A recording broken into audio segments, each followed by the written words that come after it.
people there, that's MegaMogwai here, and I got another Legends of Runeterra video for you guys today. And today we got episode number 47 of 12-year-old reacts to cards, games, and characters and stuff, as we are going to be going over the new champion in Riven. Now, I just realized, like, I set it up, to start recording. It took me a while to notice that this is, like, not the actual, like, this is the Portuguese Legends of Runeterra, channel, or the Brazilian one at least. I guess maybe my background confused the YouTube algorithm somewhat. We don't fully understand all aspects of technology, right? So I just find it weird that this thing popped up instead of like the actual one. So we're gonna have to go over to the official Legends of Runeterra channel, and there we have Riven. So yeah, we're gonna be going over her. And also going over some of the cards that were released up until now, because I haven't been doing daily reveals because I am on a bit of a hiatus until the actual, set is out.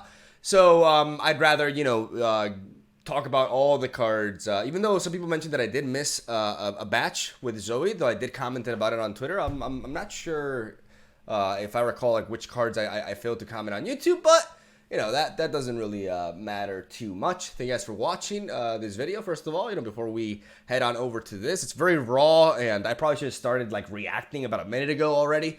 But yeah, I just went on random tangents. Shout outs to the Monument of Power seasonal tournament. I'm a little bit salty that we don't have the European version uploaded. Though we do get to showcase some European Runeterra action in the form of like 8 videos with no thumbnail and just uploaded all at the same time in like the most, I don't know, like the person who did this, like there are so many things wrong with this. Like I can't even fit them all in a video. All right.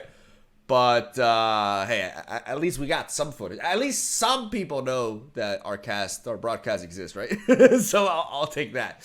So without further ado, let's hop onto the Riven Showcase, and let's see what the new Noxus champion is all about. I'm very excited for the Noxus champion from this Call the Mountain set. Noxus is actually one of my favorite regions in the game, despite the fact that it gets very overrepresented by aggros and burns sort of tactics. I think Noxus has a lot more than that. I really love the design of champions like Swain.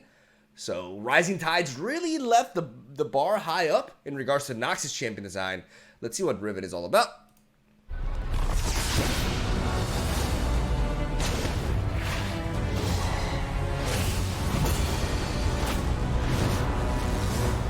That's pretty sick. The ties that bind.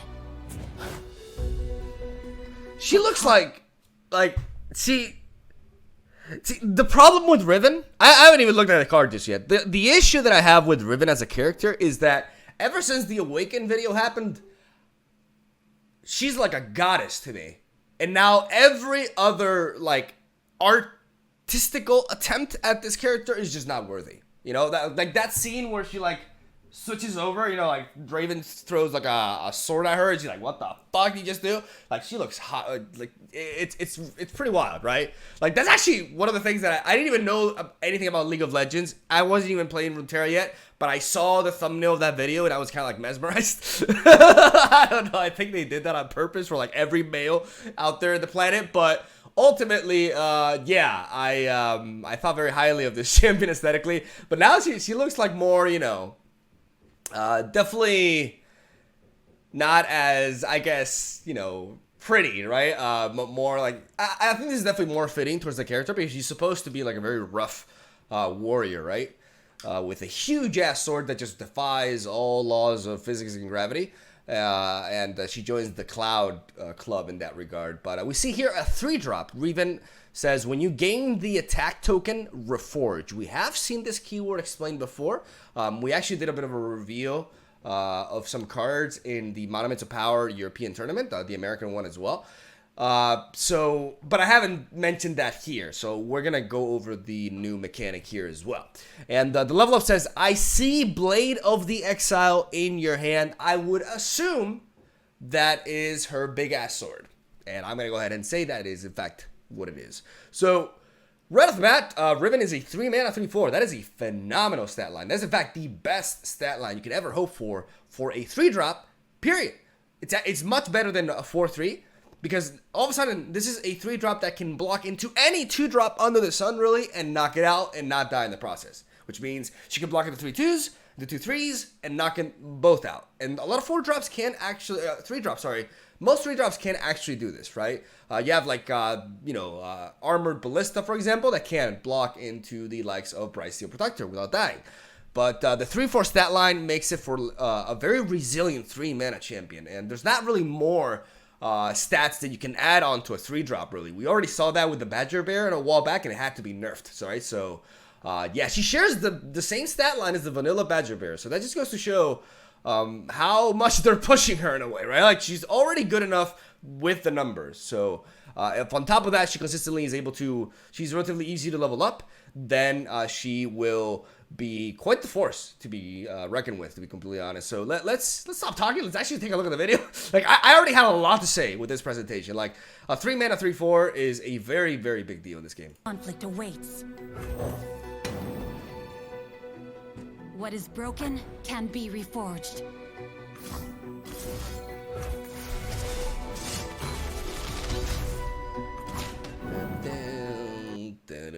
Reforge it to gain its full power. So that one gets +2.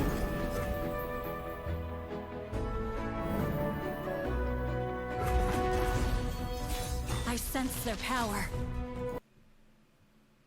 So let's take a look at these fragments, right? Heavy Blade Fragment, Burst Speed. It's like a Noxus' own version of gems in a way, right? Because they have the same cast restrictions. And instead of giving +1 attack and healing the unit, granting this, by the way, you give an ally Overwhelm only for this round. So a 1-mana might that cannot be cast in combat or in response to a spell, right? That's a very big deal. That's really strong. Cast all 3 fragments.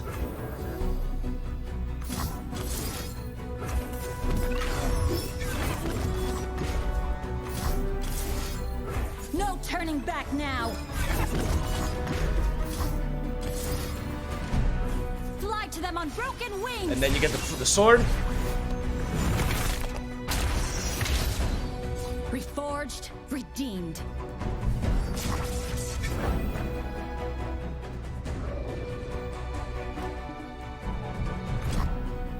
The time for talk. Blade of the Exile is kind of, you know. Yeah, but it's a slow spell. Sharper, faster. Face me. I wondered if I'd see you again. Awaken. My prey.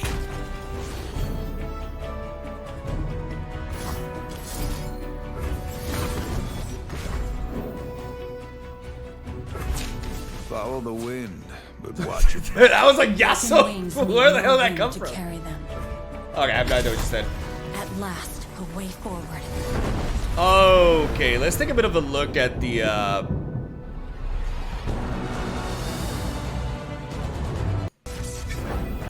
Redeemed. when my power is increased for the first time each round, increase it by twice as much. I probably should have sat down and read this before watching the rest of the video, but now we know. So the first line of her effect does not change. As we see the original version of Riven says, when you regain the attack token, or when you gain the attack token, Reforge, right? We're going to go over Reforge very soon, by the way, because they don't really quite explain it here. But it is explained in Twitter. So, very good stat line. Allows you to Reforge at the beginning of every or every turn in which you get the attack token. And has a level up requirement that needs you to play several spells onto her. But in exchange, you get a pretty solid vanilla 3-4 stat line that allows her to be as resilient as a 3-drop can actually be by numbers. And, you know, because I'm not talking about stuff like barriers and stuff like that right now. But once we level up Riven, we don't get any keywords in that sense because she's supposed to be getting these abilities throughout her swords, you know, her pieces, the Reforge mechanic and everything. But the fact that when her powers increase for the first time each round, you increase it by twice as much, that's actually pretty scary because it seems like Riven's cards are going to enable her to get overwhelmed really easily, especially with the already existence of cards like Might in the Noxus region. So giving her overwhelm should be relatively easy, right? And if you're able to duplicate her attack with like the first buff, like that's just like an Elixir of Wrath gives her +6 attack, right? So that's just kind of wild. That's really it's not like one of the most menacing like champion level ups, but it's definitely like it's one of those that, you know, doesn't scare you as much as like leveled up Aurelion Sol at the beginning. But if you do not answer her, if you do not do anything about it, like she will punch in some insane amounts of damage really quickly. So very intriguing champion design. But let's have a look. Let's actually have a look at the Twitter and see the other cards and what actually. Let's talk about Reforge, what it does, and all that stuff. And just continue with this horrendous video. Which 10 minutes to react. All right, so you guys can see we have Riven right here. We have Riven's weapon hilt, which means this is her signature spell. There is no gem right here, just because this is being portrayed as the signature version of her spell, right? So Riven converting into this. So this is a 2-mana burst speed spell that says give an ally +2 attack and Reforge. Shuffle a Riven into your deck. Actually, I've not explained Reforge, so let's cover like the first one. Okay, here.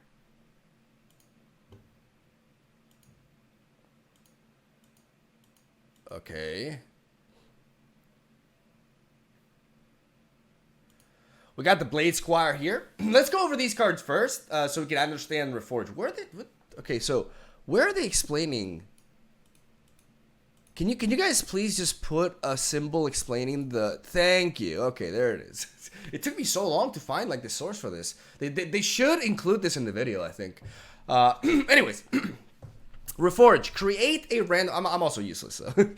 Create a random blade fragment still needed to restore the blade. Once you've cast all 3, create the Blade of Exile. We've seen the Blade of Exile. It's a 3-mana slow speed spell that grants Overwhelm, Quick Attack, and I'm not exactly sure what it. Like I need to look at it again, right? We have the Blade Squire here, which is 1 mana 1/2 with Last Breath, Reforge. So Reforge is basically creating a random blade fragment. So Riven is actually generating new cards. It's a 3-mana 3/4 that's generating new cards on your hand on the turns you attack. That's pretty wild. Like that already makes her like really good.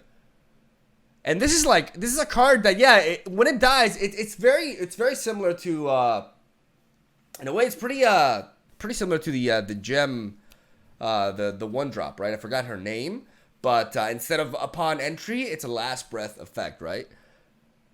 But need a 1-drop in that set. We have the Rune Weaver. I like the art quite a bit here. When I'm summoned Reforge, see, this makes me think that this card was made at the same time as these two were balanced out at the same time. I'm talking about the goat, the mountain goat, because the mountain goat got buffed and this didn't. A 2-mana 3/1. Yeah, I mean upon summoning you are reforging, but playing a 2-drop with 1 health in this meta, especially with Go Hard running around, is a no-no in my opinion, and will definitely hinder this card's viability until it actually gets 2 health. But if it has 2 health, it may be a little bit too much, right? Weapon hilt, give an ally +2 this round. Reforge. Glinting. I assume these are the blade fragments. You know, because they are fragments, right? But this could be. Am I the only one who thinks this could be explained a little bit better? Anyways, these are fragments. Give an ally +2 this round, and then you reforge again. So for 2 mana, very weak effect, but you are reforging, right? So you're able to cast a fragment, and reforge into another one, which is pretty important to guarantee the quicker level up, right? Give an ally +2 this round, can be in, okay, so the gem version of that, but instead of healing, it gets +2 attack, which, you know, makes sense from a Noxus region. And the Keen Flay Fragment, which gives an ally quick attack this round, and then we have the one that gives Overwhelm. And I believe the Blade of the Exile grants an ally +2 attack, Overwhelm, and quick attack. Again, not an amazing card. Like, it's not that much better than Zenith Blade, really. It is definitely better, but only by a little bit. but it definitely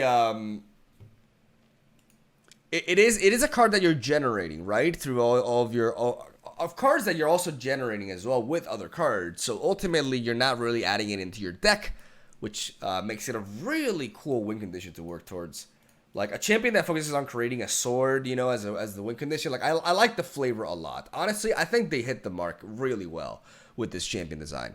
I think this is actually pretty brilliant. Like, this is one of the best champions they designed, easily from Call of the Mountain. Like, no doubt in my mind. No doubt. Like, definitely a lot of flavor into this, man.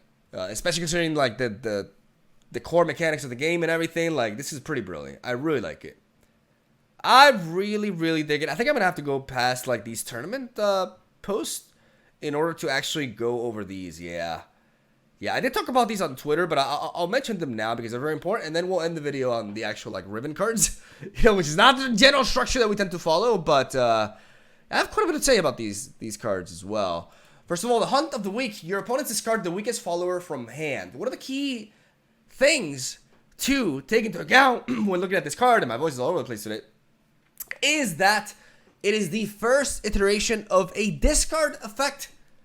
If we don't count the sleight of hand from Bilgewater, which is technically stealing the card, right? It's a nab effect in a way.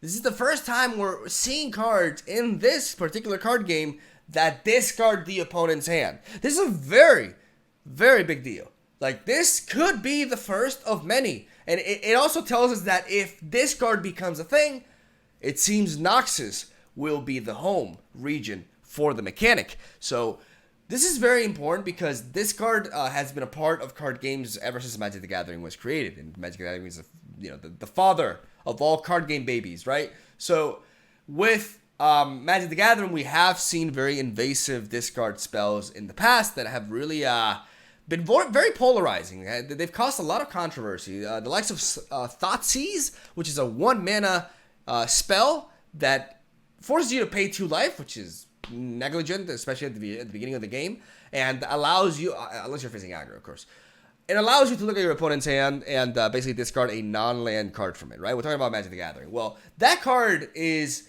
incredibly powerful. It sees play in pretty much most formats that allow it, and it's super defining. It's also very, very toxic, in my opinion, because a card like that existing in an environment like Legends of Runeterra, in which card draw is significantly more controlled as a whole. Like, there are some decks like Twisted Fate go hard, but there's no deck out there that just draws a bazillion cards. Like, there are decks in Magic that can actually do that, right? With enough buildup, right? But when it comes to Legends of Runeterra, card draw and the pace of the game is generally more modest and, like I said, more controlled, which makes discard effects potentially more powerful because you are slower at drawing cards compared to other card games. Therefore, if you lose one of your key pieces, it's going to take you a longer time to actually, you know, recover from that, right? So I really do welcome then incorporating discard into the game, but I would like them, you know, to be responsible about it. And they seem to be, you know, because this is not a great card by any means. You're paying 2 mana, it's slow speed, and you're discarding the weakest follower they have from hand. So if they have like a 1-drop that they just drew, then this card doesn't really do anything, right? So it's not amazing, but it could be pretty backbreaking. Like, it's a card that's definitely going to capitalize on initiative, right? Like, being able to have initiative, being able to capitalize on your attack token and leading off with this instead of an open attack when the opponents, both players have like 2 or 3 cards left in hand. Then Hunt of the Week all of a sudden could actually just be really backbreaking, right? So even though Sleight of Hand in that scenario is just as more powerful. So not a really strong case of a card. I don't know if it will see any sort of competitive play whatsoever, but it does open the question: will discard be a thing in Legends of Runeterra? And how exactly will they incorporate it? How would you like to see this mechanic in the game, or would you not like to see it at all? Like, let me know in the comments, because this is perhaps the most interesting conversation that we're gonna get out of this video, because this is something that I've been waiting for to be incorporated into the game ever since the beta happened, and we're finally there, and it's exciting and scary at the same time. And I went on quite the ramble for this card right here, but I think what I had to say was relatively important. So let's move on. I guess we have to click on play, yep. As we see, you know, Bald Leona, or Diana, rather. The Brutal Hunter, 4 mana, 3/3 with Challenger. When I'm summoned, give me quick attack this round. I like this card quite a bit. It's obviously understated, but this card in conjunction with any sort of buffs makes a whole lot of sense. I like this card a lot as well with potential Noxus Targan variants with Taric. I think this card can be justified there. Basically, when you combine Challenger and Quick Attack, any sort of buff is going to exacerbate the impact of these keywords significantly, and are going to turn this into a very reliable assassin. That's what this basically is. Comes down on turn 4 and picks off something from the opponent's board with the Challenger combined with a Quick Attack so that she does not have to go down in said exchange, right? So from that point onwards, you will lose the Quick Attack, but you still preserve the Challenger, which is arguably the more valuable of the two keywords, which make this honestly a pretty solid card. I think this card will definitely find decks in which it will perform really well, in my opinion, despite the fact that it is significantly understated, and we have seen cards fail because of this, like the Ionia one. What was his name?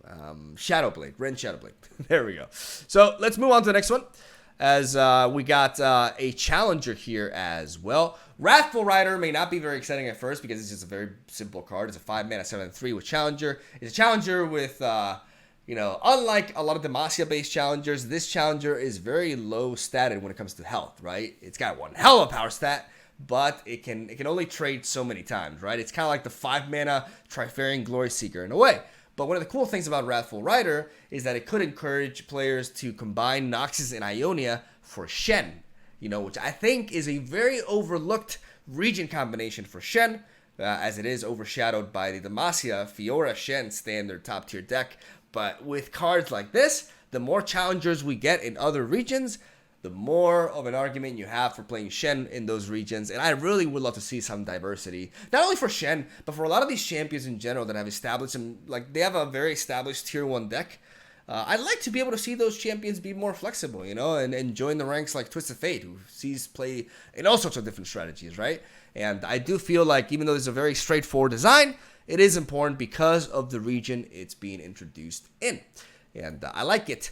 But this is the card that I like the most out of this review. The 2-drop this card had gave us the most reason to talk about, but this is the most exciting design, and I'm really excited to mess around with Arrow the Tracker. 6-mana 2/5, very understated. Cannot even block into Fearsomes, but as you can see, if you cast a spell on me this round, I strike the weakest enemy. So kind of like a bit of a Minotaur Reckoner plus Yasuo packed in just one.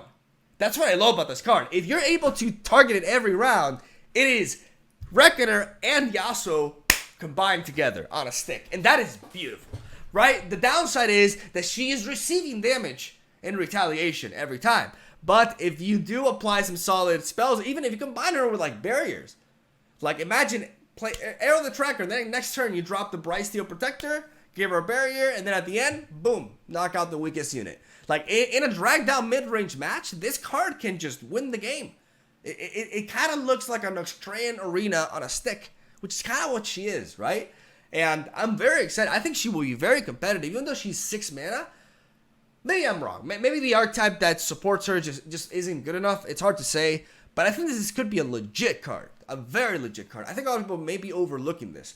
This continuous effect is really powerful, and if left unanswered, man, it could just wipe out a board. So obviously you don't want to play this card in a deck in which you don't have significant buffs, right? But I really like the idea of combining her with Targan, Demacia, etc. There's a lot of implications for Arrow the Tracker, and she seems to be one of the most fun-looking followers in quite some time. Don't take that out of context. I don't know how you would, but just in case, because English.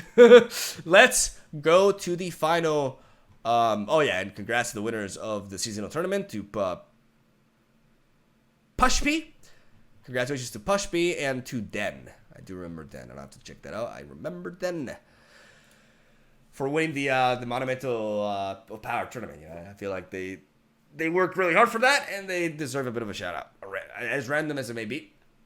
So we now know that the Weapon Hilt is in fact Riven's signature spell. This is a very important detail because this is the card that will allow you to reforge the quickest, because it reforges itself. Sorry, it contributes to the level up itself, and it reforges as well, right?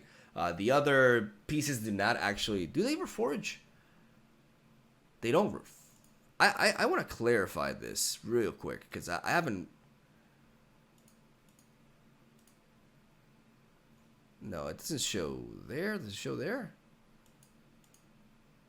No. Yeah. Yeah, only the weapon hilt. Only the weapon hilt reforges. It's really important. Sharpened Resolve, we saw this earlier. 3 mana, give an ally +3 attack and +2 health this round. A significant buff.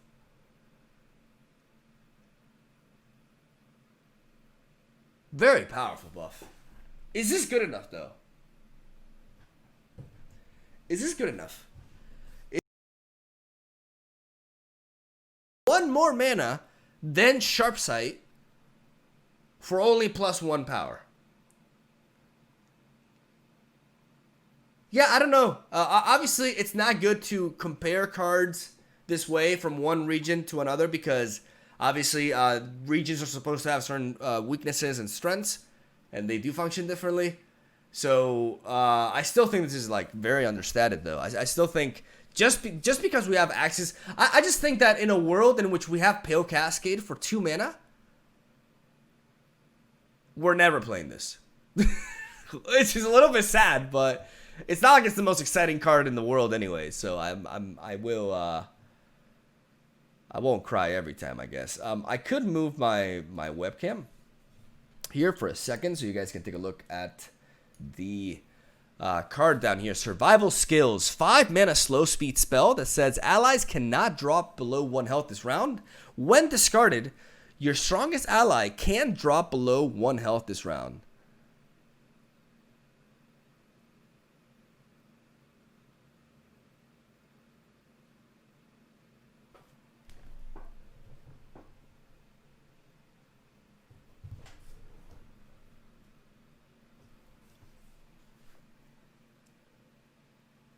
Wow.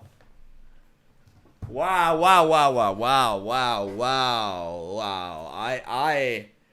I really like this card. I'm just trying to think of like any way to like break it. But I can't come up with anything right now. I'm trying. But this is really neat. I love the fact that we get another discard effect in Noxus. You know, like we've been using like, we only have Vision there, right? And then we have the Piltover ones. But this is the first time that we see a very expensive card. I love flexibility. I love the fact that this card can be like a legit 5 mana play, or just be discarded in a discard synergy driven deck and give basically invulnerability. Invulnerability to your strongest ally, which can include a champion for 1 turn. Like this card with Draven is sexy as fuck. This card with Draven and the Axis is so cool. Like, Draven Riven could just be a legit thing. Amongst many other things. Like, this is one of the coolest cards we've seen today. Like, I'm like more energetic around this one because the 6-drop that we mentioned prior, like I didn't know of that one already, right? But this is such a cool card. I don't know how good it'll be because the 5 mana. That's. So allies can't drop below 1 health, right? But that still means that this card cannot counter Vengeance and Ruination, right?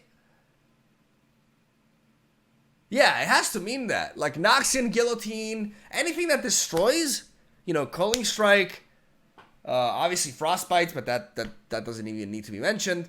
But, you know, like I said, Vengeance and stuff like that still should not, because Vengeance doesn't deal damage to the health. Vengeance just destroys. So I'm going to assume, and I think this should be a fact, that it does not stop destroy effects, right? But still, there's so many implications, man. Like, they're so cool. Like, the fact that you can have the axe, you can force a trade, and then be like, oh, okay, spinning axe into survival skills. My strongest unit right now that you're blocking, it can't die. It can't go below 1 health. Like, how amazing is that? I'm freaking out over this card, dude. I'm actually legit freaking out over this card. This card made the day for me.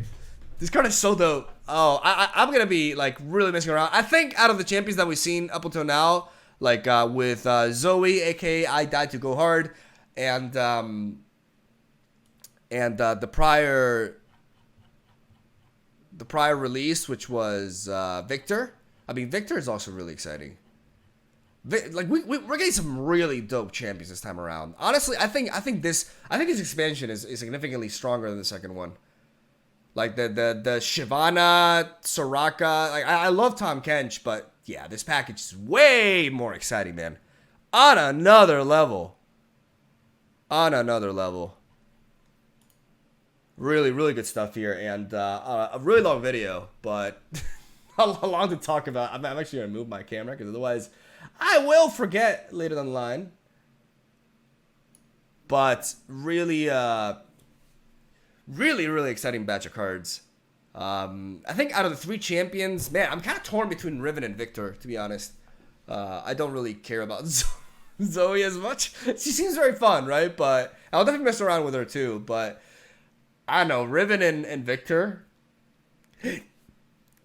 Honestly, great design. Like Tom Kent's level of design. Call the Mountain has been, you know, a little bit mixed in regards to quality of champion design, but they're definitely redeeming themselves with these. I guess in a way they did leave the best for last, right? Yeah, Riven is pretty neat. Like there's no way Riven isn't good. Like just the numbers alone, like just the stat line alone is just amazing, and she provides much more than that. So.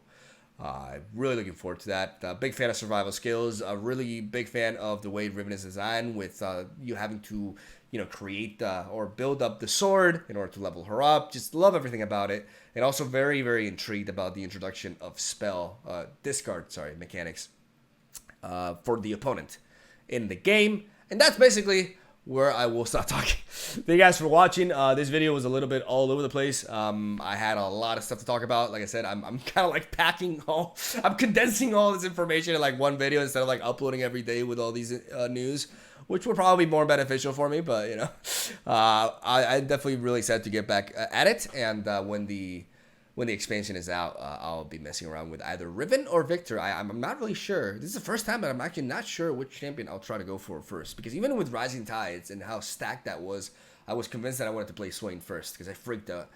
Maybe Noxus will win me over again, man. Maybe I will go Riven. We will have to wait and see. But regardless, thank you guys for watching. Hope you enjoyed. Stay tuned for Legends of Runeterra content. Hope you're looking forward to a fantastic Christmas. And that's all I gotta say. Have a soul day. I'll see you around.